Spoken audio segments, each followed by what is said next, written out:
Bismillahirrahmanirrahim. Student, now we are starting periodic properties. These are the physical properties that change from left to right and from top to bottom in a given periodic table. Okay, so the first one is atomic size. Atomic size क्या होता है? ये किसी भी atom में nucleus और आखिरी electron जो होता है ना, आउटर शेल, लास्ट शेल, उसके बीच जो गैप डिस्टेंस होता है उसको हम एटॉमिक साइज़ कहते हैं। तो जाहिर है कि जिसमें कम शेल होंगे जिस एटम में तो उसका एटॉमिक साइज़ कम होगा, और जिसमें शेल ज़्यादा होते हैं तो उसका एटॉमिक साइज़ ज़्यादा होता है। अब आप देखिए इस डायग्राम को, इसमें हाइड्रोजन के पास एक ही शेल है तो उसका एटॉमिक साइज़ आपको पिंक कलर लाइन नज़र आ रही है। और सोडियम को देख ले तो वहाँ उसमें शेल ज़्यादा है तो इसीलिए उसका एटॉमिक साइज़ ज़्यादा होगा। ठीक है, 1 शेल एंड 3 शेल, इसी तरह 4 शेल होंगे तो एटॉमिक साइज़ और बढ़ जाता है, 5 शेल होंगे तो एटॉमिक साइज़ और बढ़ जाता है। तो एटॉमिक साइज़ क्या होता है? It is the distance between the nucleus and the outer shell, यानी जो वैलेंस शेल होता है उसका डिस्टेंस न्यूक्लियस के साथ। ठीक है, तो ये सिंपल सा डेफिनेशन है। यूनिट ज़ाहिर है डिस्टेंस है, तो जो मीटर सेंटीमीटर वाले यूनिट तो बड़े हैं और एटम छोटा होता है, तो फिर एटॉमिक साइज़ या एटॉमिक रेडियस के units PM picometer, NM nanometer और आंगस्ट्रॉन्ग 10⁻⁻10 मीटर के इक्वल होता है। तो ये यूनिट्स आप फिज़िक्स में पढ़ चुके होंगे। अच्छा, ट्रेंड का मतलब ये है कि लेफ़्ट टू राइट क्या होता है और डाउन द ग्रुप क्या होता है। तो आप इस डायग्राम को देख लें, ये वाला, इसमें हमें नज़र आ रहा है कि अगर हम लेफ़्ट से राइट की तरफ चलें तो एटॉमिक साइज़ कम हो जाता है। क्यों कम हो जाता है? क्योंकि from left to right atomic number बढ़ जाता है, इलेक्ट्रॉन आउटर शेल में बढ़ जाते हैं। अब आप देखें, ये जो आपको कार्बन नज़र आ रहा है तो ये इसमें 6 प्रोटॉन हैं और लास्ट शेल में 4 इलेक्ट्रॉन हैं। और अगर आप ऑक्सीजन को देख लें तो उसमें 8 प्रोटॉन हैं न्यूक्लियस में और आउटर शेल में 6 इलेक्ट्रॉन हैं। तो इसका मतलब ये है कि ऑक्सीजन में चार्जेस ज़्यादा हैं तो वहाँ अट्रैक्टिव फोर्स ज़्यादा होगी, और कार्बन में कंपैरेटिवली चार्जेस कम हैं तो वहाँ अट्रैक्टिव फोर्स कम होगा। तो ऑक्सीजन में ज़्यादा अट्रैक्टिव फोर्स की वजह से इलेक्ट्रॉन न्यूक्लियस के करीब आ जाते हैं, तो इसी वजह से एटॉमिक साइज़ कम हो जाता है। समझ आ गई? तो आप देखिए जो राइट वाला एलिमेंट है उसके अट्रैक्टिव फोर्सेस ज़्यादा होते हैं और लेफ़्ट वाले के अट्रैक्टिव फोर्सेस कम होते हैं, इसीलिए from left to right atomic size decrease हो जाता है। ठीक है, तो अब आप इस डायग्राम को देख लें, ये वाला। ठीक है, इसमें आप देख रहे हैं कि जब हम लेफ़्ट टू राइट चलते हैं तो एटम छोटा हो जाता है। क्यों छोटा हो जाता है? न्यूक्लियस के अंदर प्रोटॉन बढ़ जाते हैं, आउटर शेल में इलेक्ट्रॉन बढ़ जाते हैं। जैसे मैंने आपको ये 2 एग्जांपल दे दिए, कार्बन और ऑक्सीजन का। तो हर लेफ़्ट और राइट के साथ यही होता है कि लेफ़्ट में इलेक्ट्रॉन और न्यूक्लियस में प्रोटॉन कम होते हैं, और हर एक राइट वाले एलिमेंट में न्यूक्लियस में प्रोटॉन और आउटर शेल में इलेक्ट्रॉन ज़्यादा होते हैं। दैट्स वाई अट्रैक्टिव फोर्स ज़्यादा होगी, तो एटॉमिक साइज़ यहाँ कम हो जाता है। तो यहाँ आप देख सकते हैं कि लिथियम लेफ़्ट साइड पे हैं तो इसका एटॉमिक साइज़ ज़्यादा है। कार्बन अगर हम देख लें तो वो राइट पे हैं, ऑक्सीजन उससे राइट पे हैं, फ्लोरीन उससे राइट पे हैं। तो जितना आप राइट की तरफ चलते हैं तो अट्रैक्टिव फोर्स बढ़ जाती है। क्यों? न्यूक्लियस में प्रोटॉन बढ़ जाते हैं। हाँ जी, इस तरह अगर हम थर्ड पीरियड में देख लें तो सोडियम बिल्कुल लेफ़्ट पे हैं तो उसमें अट्रैक्टिव फोर्सेस कम हैं। आगे सिलिकॉन चूँकि राइट पे आता है, प्रोटॉन नंबर भी ज़्यादा है, इलेक्ट्रॉन भी ज़्यादा है शेल में, तो इस वजह से अट्रैक्टिव फोर्स ज़्यादा होगी तो इसका एटम छोटा हो जाता है। क्यों? अट्रैक्टिव फोर्स की वजह से इलेक्ट्रॉन न्यूक्लियस के करीब आ जाते हैं। सल्फ़र में और ज़्यादा साइज़ कम हो जाता है क्योंकि प्रोटॉन उसमें भी ज़्यादा हैं। क्लोरीन के प्रोटॉन सबसे ज़्यादा हैं तो इसी वजह से। अच्छा, आप बता सकते हैं कि ऊपर वाले सर्कल छोटे होते हैं और बड़े वाले सर्कल नीचे वाले सर्कल बड़े होते हैं? वो इसलिए कि ऊपर वाले पीरियड में 2 शेल हैं और नीचे वाले एलिमेंट के पीरियड में मतलब है कि 3 शेल होते हैं। ठीक है, तो इस वजह से उनका साइज़ ज़्यादा है। तो यहाँ हम ट्रायंगल भी लिख सकते हैं कि डाउन द ग्रुप देखिए ट्रायंगल बढ़ रहा है, मतलब एटॉमिक साइज़ इंक्रीज़ हो रहा है, और लेफ़्ट टू राइट ट्रायंगल छोटा हो रहा है तो इसका मतलब है कि वहाँ एटॉमिक साइज़ डिक्रीज़ हो रहा है। ठीक है, हाँ जी। तो डाउन द ग्रुप अगर आप देख लें तो यहाँ आपको नज़र आ रहा है कि हाइड्रोजन में 1 शेल हैं, लिथियम में 2 शेल हैं, सोडियम में 3 शेल हैं। तो ज़ाहिर है नंबर ऑफ़ शेल जब बढ़ेगा तो साथ एटॉमिक साइज़ इंक्रीज़ हो जाता है। ठीक है, हाँ जी। तो आप लोगों ने क्या लिखना है पेपर में?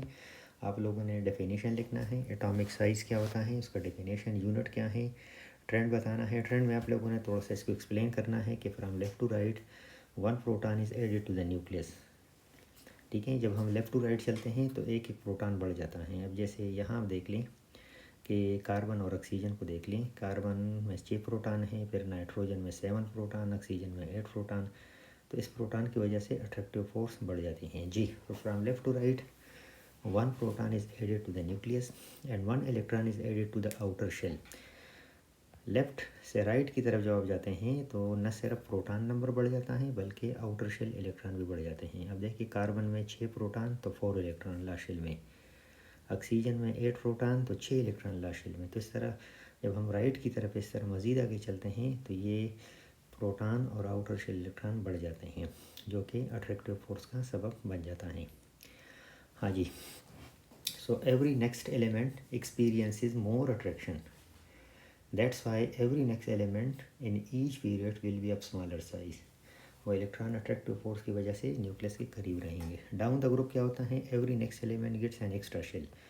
हर अगले एलिमेंट में एक एक शेल का इजाफा होता है तो एटॉमिक साइज़ इंक्रीज़ हो जाता है। ठीक है, तो ये हुआ एटॉमिक साइज़। अच्छा, आपके बुक में जो डायग्राम दिया हुआ है सेम यही डायग्राम है कि डाउन द ग्रुप हम जाते हैं तो एटॉमिक साइज़ इंक्रीज़ हो रहा है और लेफ़्ट से राइट की तरफ चलते हैं तो एटॉमिक साइज़ डिक्रीज़ होता है।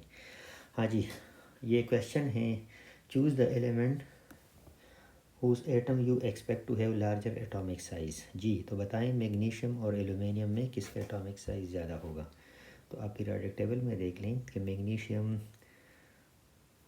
लेफ़्ट में है तो उसका सर्कल बड़ा है, एल्यूमिनियम का सर्कल छोटा है। क्यों? मैग्नीशियम में 12 प्रोटॉन, आउटर शेल में 2 इलेक्ट्रॉन, एल्यूमिनियम में 13 प्रोटॉन, आउटर शेल में 3 इलेक्ट्रॉन। तो इसी वजह से एल्यूमिनियम में अट्रैक्टिव फोर्स ज़्यादा है, मैग्नीशियम में कम है। सो मैग्नीशियम का एटम बड़ा होगा, एल्यूमिनियम का एटम छोटा होगा। अगला है कार्बन एंड सिलिकॉन। कार्बन आप देख लें वो ऊपर है 4th ग्रुप में और सिलिकॉन उससे नीचे है। तो इसका मतलब है कि कार्बन में 2 शेल हैं, सिलिकॉन में 3 शेल हैं, 3 शेल। दैट्स वाई सिलिकॉन का एटम बड़ा होगा। ठीक है, इस तरह अगला सेल्फ असेसमेंट एक्सरसाइज कहते हैं कि using the periodic table but without looking at the figure 3.3 choose the element whose atom you expect to have smaller atomic radius in each of the following pairs। Oxygen और sulphur में कौन सा atom छोटा कौन सा बड़ा है? Oxygen sulphur से ऊपर है पीरियोडिक टेबल में, तो ऑक्सीजन में 2 शेल हैं, सल्फर में 3 शेल हैं।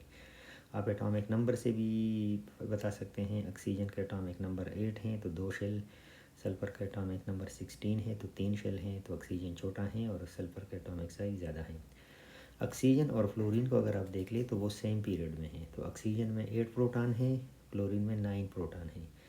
तो फिर फ्लोरीन में अट्रैक्टिव फोर्स ज़्यादा होगी, जिसकी वजह से फ्लोरीन के अंदर अट्रैक्टिव फोर्स ज़्यादा है तो इलेक्ट्रॉन न्यूक्लियस के करीब होंगे, तो फ्लोरीन का एटम छोटा है।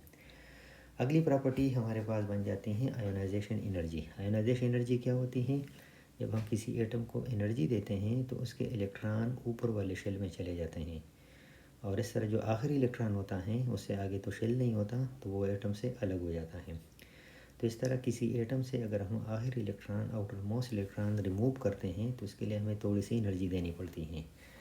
देखें, यहाँ गैसीय स्टेट लिखा हुआ है। गैसीय स्टेट का मतलब ये है कि अगर एलिमेंट सॉलिड हैं और आप उसको एनर्जी दे दें तो वो मेल्ट हो जाता है। अगर एलिमेंट लिक्विड है और आप उसको एनर्जी देते हैं तो फिर वो बॉयल हो जाता है, इलेक्ट्रॉन नहीं देगा। जब एटम बॉयल हो जाता है, लिक्विड बॉयल हो जाता है, तो गैसीय स्टेट में जाने के बाद जब आप उसको मज़ीद एनर्जी देंगे तो अब वो इलेक्ट्रॉन देना शुरू करेगा, लेकिन जो लास्ट शेल में इलेक्ट्रॉन है ना वो रिमूव करेगा। तो ये एनर्जी हम मेजर करते हैं यूनिट्स किलो जूल पर मोल या जूल पर मोल या किलो कैलोरी पर मोल। इम्पोर्टेंस, ये ग्रीन कलर में आयोनाइजेशन एनर्जी का इम्पोर्टेंस है कि आयोनाइजेशन एनर्जी किसी एलिमेंट की जो उसके अंदर अट्रैक्टिव फोर्सेस होती हैं ना, तो उसके बारे में हम बताती हैं कि यहाँ अट्रैक्टिव फोर्स कितना है।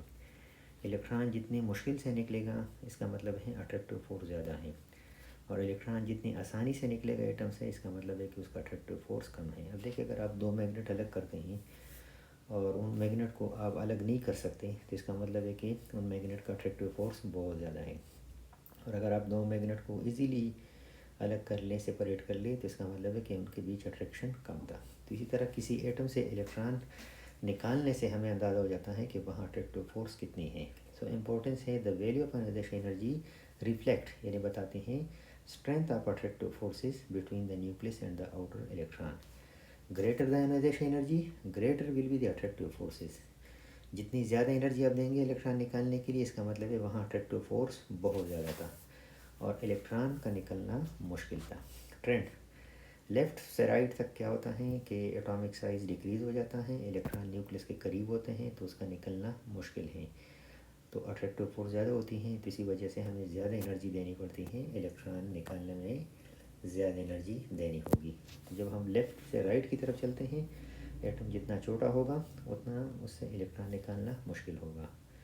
और टॉप से बॉटम जब हम नीचे आते हैं तो चूँकि एटॉमिक साइज़ बढ़ जाती हैं, आखिर इलेक्ट्रॉन न्यूक्लियस से दूर हो जाता है, तो उसको अलग करना आसान होता है। तो इसी वजह से बड़े एटम जितना बड़ा होगा उतनी अट्रैक्टिव फोर्स कम होगी और उतनी एनर्जी कम चाहिए उसके लिए। ठीक है, ये आप यहाँ एरोस और ट्रायंगल देख सकते हैं।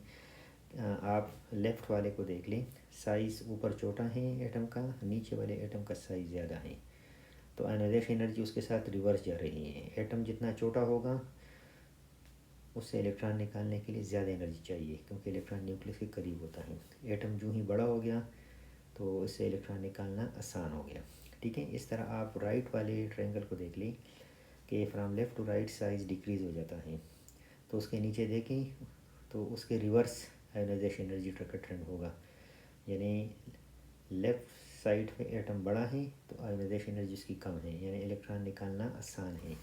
और राइट साइड पे एटम का साइज़ छोटा है तो इससे इलेक्ट्रॉन निकालना मुश्किल होगा। जी, ये दूसरा ट्रायंगल आप देख लें कि इसमें एक ही डायग्राम के अंदर आपको दोनों ट्रेंड नज़र आ रहे हैं कि लेफ़्ट से राइट की तरफ हम चलते हैं तो आयोनाइजेशन एनर्जी बढ़ जाती है, और जब हम ऊपर से नीचे आते हैं तो आयोनाइजेशन एनर्जी डिक्रीज़ हो जाती है। ठीक है, हाँ जी, तो मेटल से इलेक्ट्रॉन निकालना आसान है, इसी वजह से उन पर पॉजिटिव चार्ज आ जाता है, और नॉन मेटल से इलेक्ट्रॉन निकालना मुश्किल है, इसी वजह से आप देखेंगे ऑक्सीजन, क्लोरीन इन एटम पे आपको पॉजिटिव चार्ज नज़र नहीं आएगा, क्योंकि ये इलेक्ट्रॉन गेन करते हैं, इनसे इलेक्ट्रॉन निकालना मुश्किल है। हाँ जी, क्वेश्चन है आपकी बुक में कि choose the element whose atom you expect to have smaller ionization energy in each of the following. कहते हैं इसमें कम आयोनाइजेशन एनर्जी किसकी होगी, तो आप इनके एटॉमिक साइज़ देख लें, जिसका एटॉमिक साइज़ ज़्यादा होगा उसकी आयोनाइजेशन एनर्जी कम होगी। सो बोरान और कार्बन में अगर हम देख लें तो बोरान का एटॉमिक साइज़ ज़्यादा है, कार्बन का कम है, तो बोरान की आयोनाइजेशन एनर्जी कम है। नाइट्रोजन और फास्फोरस में 3 शेल हैं, नाइट्रोजन में 2 शेल हैं, तो इसी वजह से फास्फोरस से इलेक्ट्रॉन निकालने आसान है, उसका एटम बड़ा है, एंड नाइट्रोजन से इलेक्ट्रॉन निकालना मुश्किल है क्योंकि उसका एटम छोटा है। अनदर क्वेश्चन, विच एटम है स्मॉलर आयोनाइजेशन एनर्जी। दोबारा पूछ रहे हैं कि किस से इलेक्ट्रॉन निकालना आसान है, यानी थोड़ी सी एनर्जी देनी होगी, बोरान और नाइट्रोजन। सो बोरान का एटॉमिक साइज़ ज़्यादा है तो इससे इलेक्ट्रॉन निकालना आसान है, आयोनाइजेशन एनर्जी कम चाहिए। नाइट्रोजन का एटम छोटा है, सो इलेक्ट्रॉन रिमूवल वहाँ से डिफ़िकल्ट है। Similarly in beryllium and magnesium, beryllium में 2 शेल हैं, मैग्नीशियम में 3 शेल हैं, तो मैग्नीशियम से इलेक्ट्रॉन रिमूवल ईजी है। And the last one, carbon और सिलिकॉन में देख लें एटॉमिक साइज़ का फ़र्क है, सिलिकॉन में 3 शेल और कार्बन में 2 शेल, तो इसी वजह से सिलिकॉन के अंदर अट्रैक्टिव फोर्सेस कम हैं तो इलेक्ट्रॉन निकालना वहाँ से आसान है। ठीक है, तो अगले दो जो है ना ट्रेंड वो अगले वीडियो में आ जाएंगे। ठीक है जी, थैंक यू।